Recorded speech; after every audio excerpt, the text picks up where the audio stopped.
just because they heard it pays. And who the fuck wants to be poor knowing that's how we've been raised? Society is getting heavy, I can feel the weight. The pressure of success is like 100 million pounds of shit. Hello my dear student, मैं हूं अरुण चौधरी और आप देख रहे हैं AC study point. तो बच्चों, आज हम कर रहे हैं एनसीईआरटी क्लास 7 मैथ्स के chapter number 5 lines and angles. इसकी मैंने 2 वीडियो ऑलरेडी बना चुके हैं और ये इस चैप्टर की 3rd वीडियो है। तो पहली चैप्टर में मैंने एंगल्स रिलेटेड जितने भी चीजें थी सारी मैंने आपको बता दिया था। उसके बाद सेकंड वीडियो में मैंने एक्सरसाइज 5.1 की जितने नंबर थे 14 नंबर सारा एक ही वीडियो में सॉल्व करा दिया हूं। और आज हम एक्सरसाइज 5.2 से पहले जितने भी थ्योरीज है उसको हम पहले सीखेंगे, उसके बाद कुछ नंबर हम 5.2 से भी करेंगे। तो अगर आपने वो पहला और दूसरा वीडियो नहीं देखा है तो प्लेलिस्ट में जाकर के वो दोनों वीडियो आप देख सकते हैं, ताकि आपकी अंडरस्टैंडिंग अच्छी हो जाए। कंसेप्ट इस चैप्टर की जितनी होनी चाहिए आपको अच्छे से मिल जाए, ताकि एक्सरसाइज करने में आपको कोई प्रॉब्लम ना हो। तो चलिए स्टार्ट करते हैं। हमारा आज का जो टॉपिक है पेयर्स ऑफ लाइन्स, इसकी इंटरसेक्टिंग लाइन। हमने एंगल्स रिलेटेड जितने चीजें थी पढ़ लिए थे, ठीक है। ये जो चैप्टर की नाम है बच्चों लाइन्स एंड एंगल्स। तो एंगल्स रिलेटेड जितनी भी चीजें थी हमने पढ़ लिए थे। अब हम लाइन्स से रिलेटेड जो चीजें हैं उनको हम देखेंगे। तो पेयर्स ऑफ लाइन मतलब जाहिर सी बात है एक से ज्यादा लाइन को बताया गया यहां पर, इसे हम पेयर्स ऑफ लाइन कहते हैं। मतलब 2 लाइन होनी चाहिए। पेयर मतलब क्या होता है? 2 मतलब एक से ज्यादा लाइन है।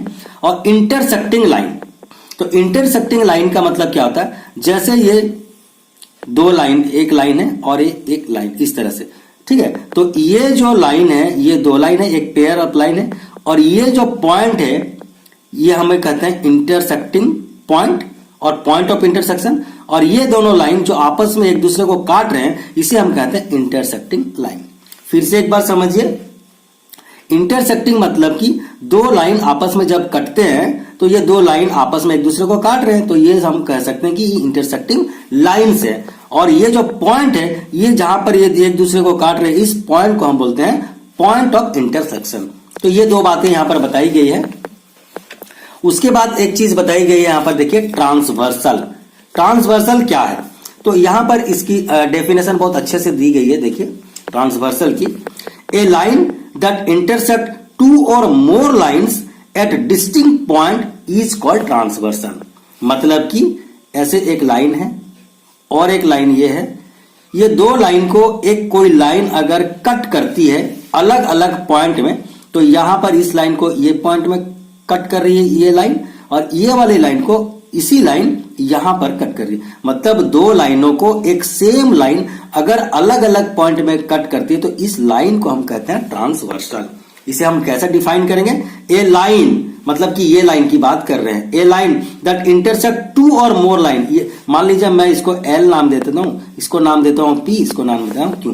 तो ये ए लाइन दैट इंटरसेक्ट 2 और मोर लाइन, 2 लाइन को मैं यहां पर दिखाया हूं पी और क्यू, एट डिस्टिंक्ट पॉइंट मतलब इस पॉइंट में इंटरसेक्ट कर रहे हैं, ठीक है। That is called transversal. किसी लाइन अगर अलग कोई 2 लाइन को या 2 से ज्यादा लाइन को अलग अलग पॉइंट में इंटरसेक्ट करते हैं तो उसी लाइन को हम ट्रांसवर्सल कहते हैं। तो ये 2 लाइनें की बात हुई। यहां पर 3-4 लाइन्स भी हो सकती हैं, ठीक है। 2 से अधिक मतलब 2 या 2 से ज्यादा लाइन को जो लाइन काटती है वो काटने वाला लाइन को कहते हैं ट्रांसवर्सल, ठीक है। आगे देखते हैं यहां पर angle made by a transversal. ये एक बहुत इंपॉर्टेंट चीज है, angles made by a transversal. यहां पर आपको बहुत सारी चीजों का आपको क्या देखना पड़ेगा, बहुत सारी चीजें यहां पर हैं। जैसे कि यहां पर देखिए मैं आपको दिखाता हूं, ये जिस तरह से लाइन है, ये एक लाइन है और ये एक लाइन है। आगे बात करेंगे पैरेलल लाइन की। यहां पर पैरेलल लाइन नहीं है पर 2 लाइनें हैं, चाहे तो आप पैरेलल लाइन इस तरह की भी ले सकते हैं और ये ट्रांसवर्सल ले सकते हैं। यहां पर आपको बहुत अच्छे से बताया गया है। तो एंगल्स मेड बाय ट्रांसवर्सल, जब भी 2 लाइनों को हम इंटरसेक्ट कराएंगे, ये एक लाइन है, ये एक लाइन है, इसको एक ट्रांसवर्सल काट रही है, तो जब भी ऐसे ट्रांसवर्सल 2 लाइनों को काटती है तो टोटल एंगल हमारे पास बन के आते हैं 4, ठीक है। तो ये लाइन के ऊपर देखिए 2 एंगल और ये लाइन के नीचे 2 एंगल, यहां पर इस लाइन के ऊपर 2 एंगल, इस लाइन के नीचे 2 एंगल, मतलब हर लाइन में 4 एंगल, कुल 8 एंगल टोटल बनते हैं। अब इनकी रिलेशन क्या है, इस जो ये एंगल्स की पोजीशंस है इसे क्या कहते हैं, ये सारी चीजें आपको बहुत अच्छे से याद होनी चाहिए। सबसे पहले देखिए यहां पर एंगल बन गए हैं 1 2 3 4, यहां पर बन गए हैं 5 6 7 8, ठीक है, 8 एंगल्स बने हैं।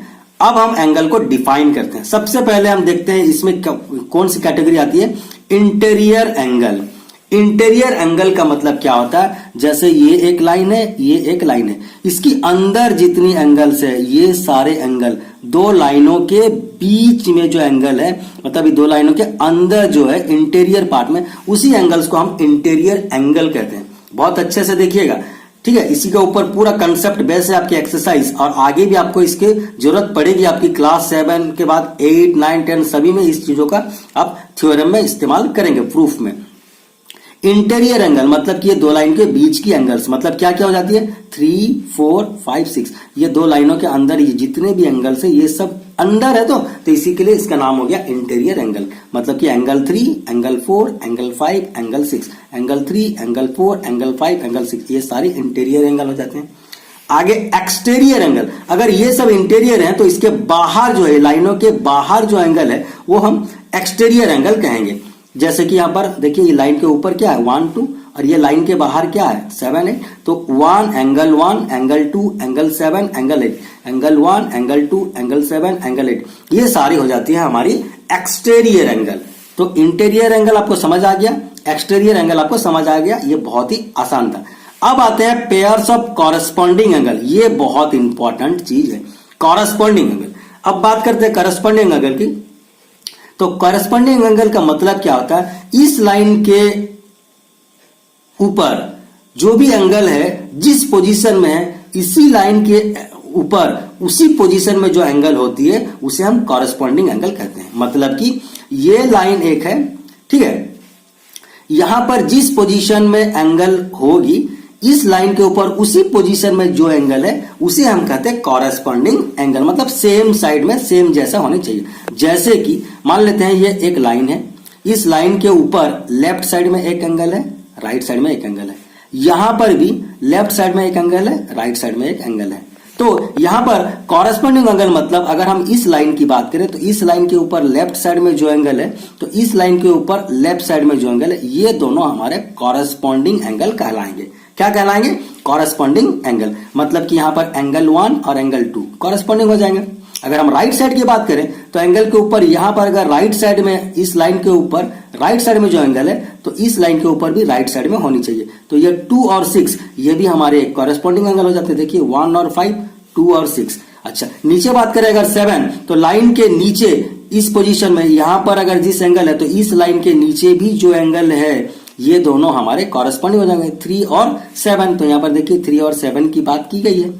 आगे ले देखते हैं, इस लाइन के नीचे राइट साइड में जो एंगल है, इस लाइन के नीचे राइट साइड में वही एंगल होने चाहिए। तो 4 और 8, तो यहां पर देखिए 4 और 8 ये भी कॉरेस्पॉन्डिंग एंगल है।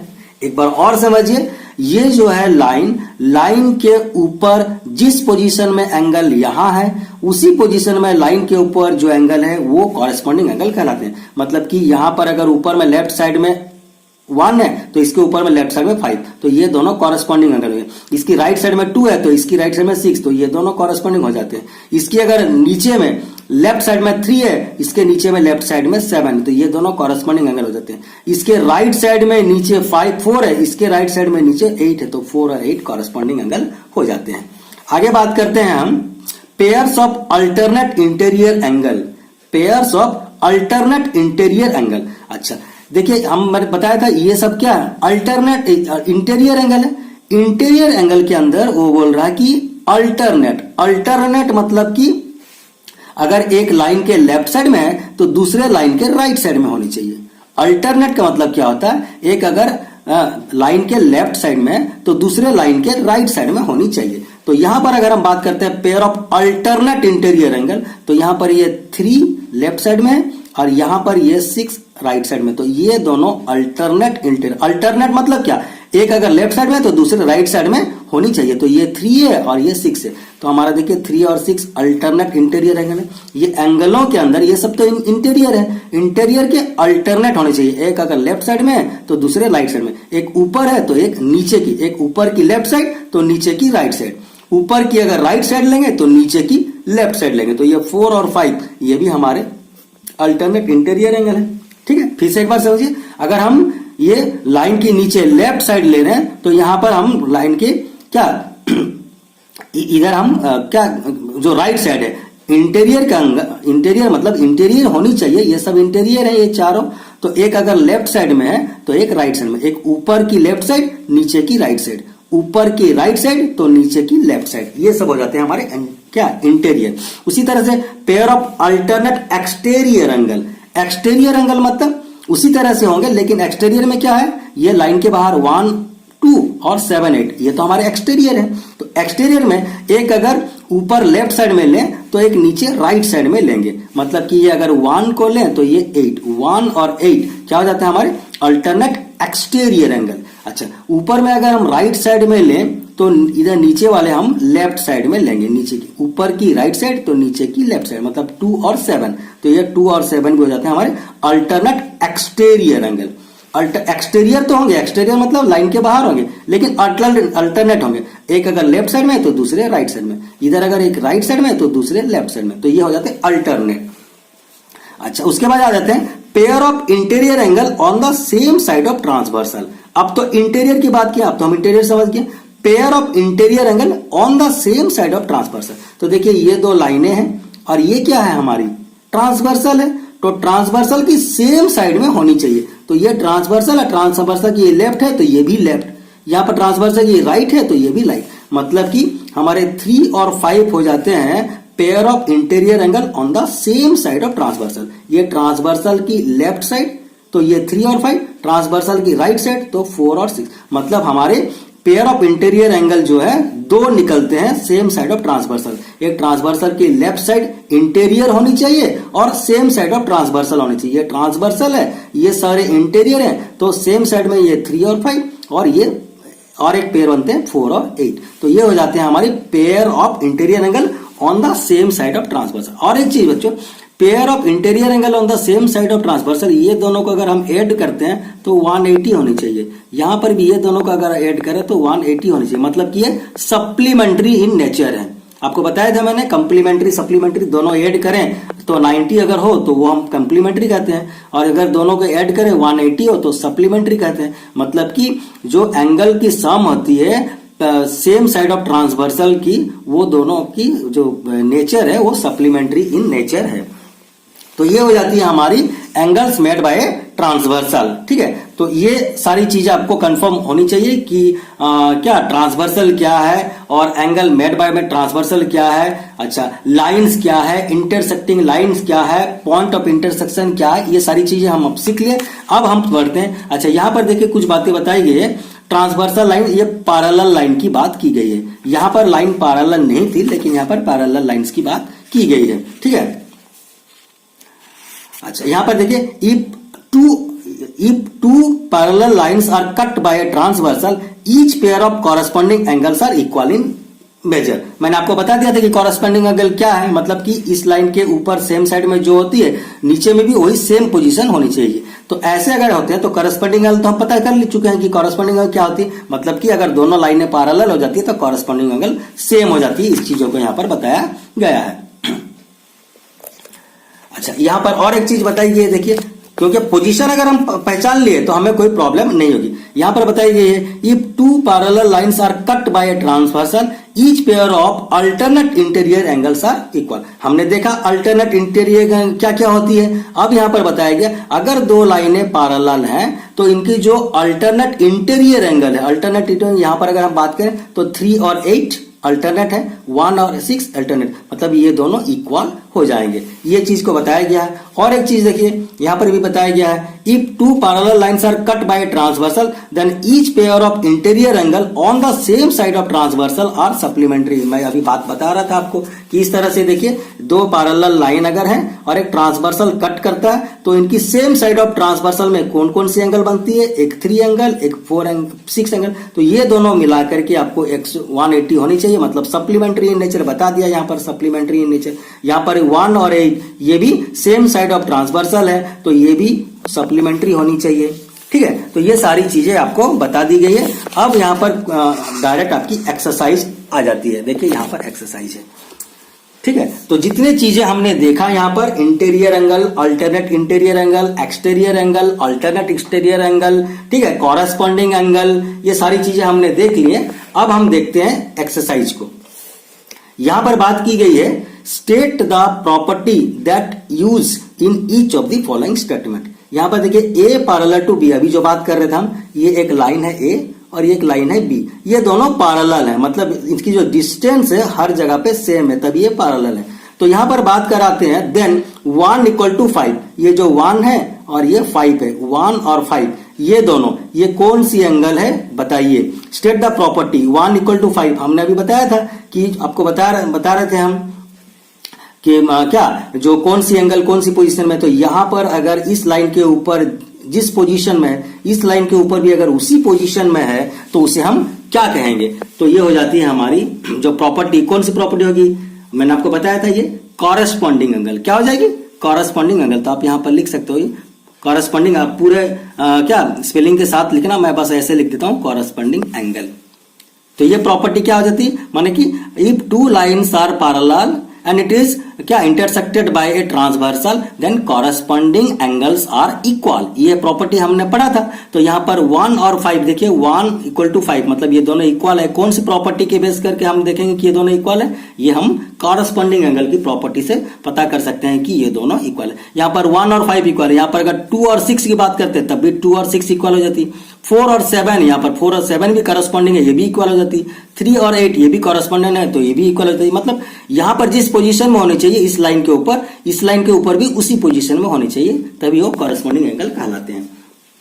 आगे बात करते हैं, यहां पर देखिए इफ 4 = 6, ये 4 = 6 है और ए पैरेलल टू बी है, तो ये कौन सी एंगल है, मैंने आपको बताया था इसके अंदर जितने भी एंगल है ये क्या है आपके क्या इंटीरियर एंगल। और ये जो अल्टरनेट हो जाते हैं, इधर एक लेफ्ट साइड में तो एक राइट साइड में, इधर लेफ्ट साइड में तो इधर राइट साइड में, तो इसको हम क्या बोलते हैं, अल्टरनेट इंटीरियर एंगल। क्यों, देखिए यहां पर ये अल्टरनेट, ये हो जाती है इंटीरियर एंगल। आप पूरे लिखिएगा सेंटेंस में, मैं आपको बस ऐसे समझाने के लिए लिख दे रहा हूं अल्टरनेट इंटीरियर एंगल, क्योंकि यहां पर 4, 3, 5, 6 सब तो इंटीरियर है, लेकिन 4 और 6 की बात यहां पर कर रहा, तो 4 और 6 क्या होता है, अल्टरनेट में आ जाता है। ये एक लेफ्ट साइड में तो ये एक राइट साइड में। 3 और 5 भी अल्टरनेट होते हैं, क्योंकि एक राइट साइड में तो एक लेफ्ट साइड में। तो ये कौन सी प्रॉपर्टी है, अल्टरनेट इंटीरियर एंगल। अब बात करते हैं थर्ड वन की। देखिए थर्ड बिट की, if 4 plus angle 5 = 180 then A parallel to B, ये कौन सी प्रॉपर्टी है। देखिए 4 और 5 ये तो दो लाइनें हैं, ये ट्रांसवर्सल कट किया है।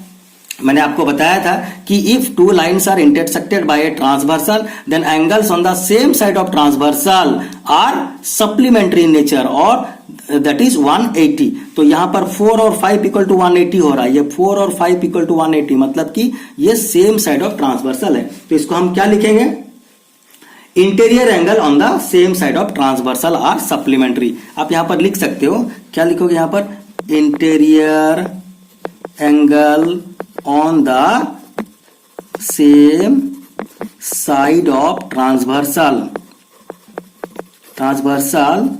आर सप्लीमेंट्री,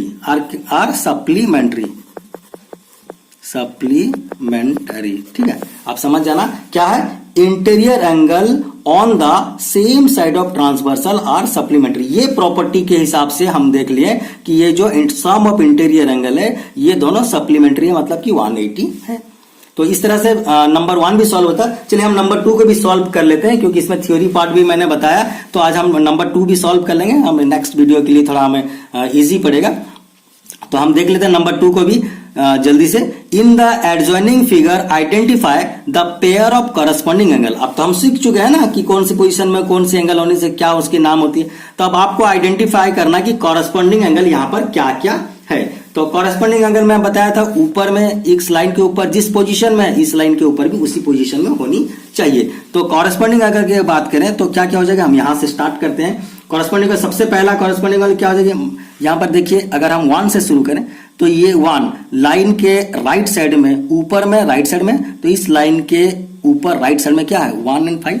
तो हम यहां पर क्या करेंगे एंगल 1 और एंगल 5, ये एक हमारी कॉरस्पॉन्डिंग एंगल हो जाएगी।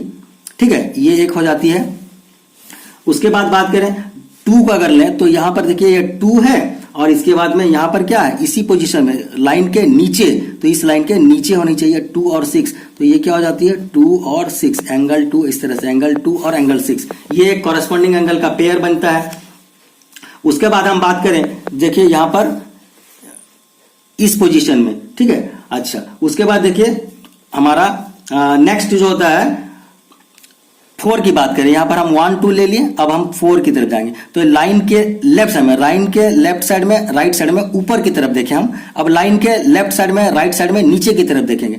तो लाइन के लेफ्ट साइड में जो है क्या है नीचे की तरफ 4 है, तो यहां पर भी लाइन के लेफ्ट साइड में क्या हो जाएगी हमारी इसको देखिए ये हो जाती है हमें 4 और 8, ये देखिए 4 है और ये 8 है।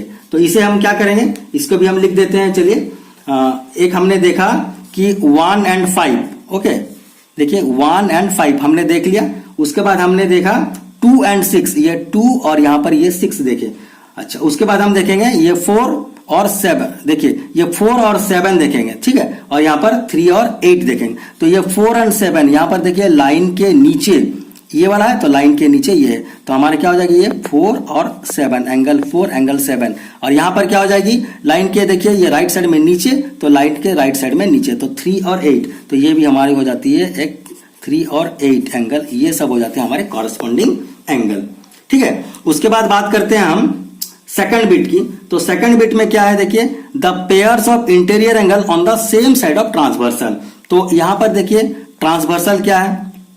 अच्छा, हमने यहां पर एक चीज मिस्टेक की बच्चों, देखिए हमने देखना था क्या ये वाली फिगर ना, ये वाली फिगर, मैं इस फिगर को एज्यूम कर लिया था, तो थोड़ा सा रेक्टिफाई करते हैं। यहां पर देखिए ये दोनों लाइनें हैं, ठीक है, तो हमने अगर यहां पर 1 लिया तो यहां पर क्या लिया 5, ये तो सही है। अच्छा, यहां पर अगर 2 लिया तो यहां पर 6, ये भी सही है। अगर यहां पर हमने और एक क्या लिए थे, यहां पर हमने 3 लिया था, 3 लिया था, तो 3 लिया तो यहां पर क्या आ जाएगा 3 की पोजीशन में यहां पर नीचे की तरफ 3 और 7, तो ये 3 और 7 हो जाएगी, ठीक है, एंगल 3 और एंगल 7। अच्छा, हमने अगर यहां पर एंगल 4 को लिया, यहां पर देखिए यहां पर 4 लिया, तो ये लाइन के ऊपर लेफ्ट साइड में, तो ये लाइन के ऊपर लेफ्ट साइड में क्या 4 और 8, तो ये 4 और 8 हो जाती है। थोड़ा रेक्टिफाई कर लेना है, ठीक है। क्या है, मैंने इस फिगर को बेस किया था, पर आपको तो पता चल ही गया है कि कॉरस्पॉन्डिंग एंगल क्या होती है। इस लाइन के ऊपर जिस पोजीशन में है इस लाइन के ऊपर भी उसी पोजीशन में होना चाहिए, ऊपर या नीचे कहीं भी हो। तो ये हो जाती है 1 5 2 6 4 8 और 3 7, ये सब हो जाती है हमारी कॉरस्पॉन्डिंग एंगल की पेयर। अब बात करते हैं the pair of alternate interior angle. Alternate interior angle, तो इंटीरियर के बाद क्या, ये सब क्या है हमारी इंटीरियर है, लेकिन अल्टरनेट होनी चाहिए, एक लेफ्ट तो एक राइट, एक लेफ्ट तो एक राइट। तो इसकी अगर हम बात करें तो क्या हो जाएगी हमारी 3 और ये 5।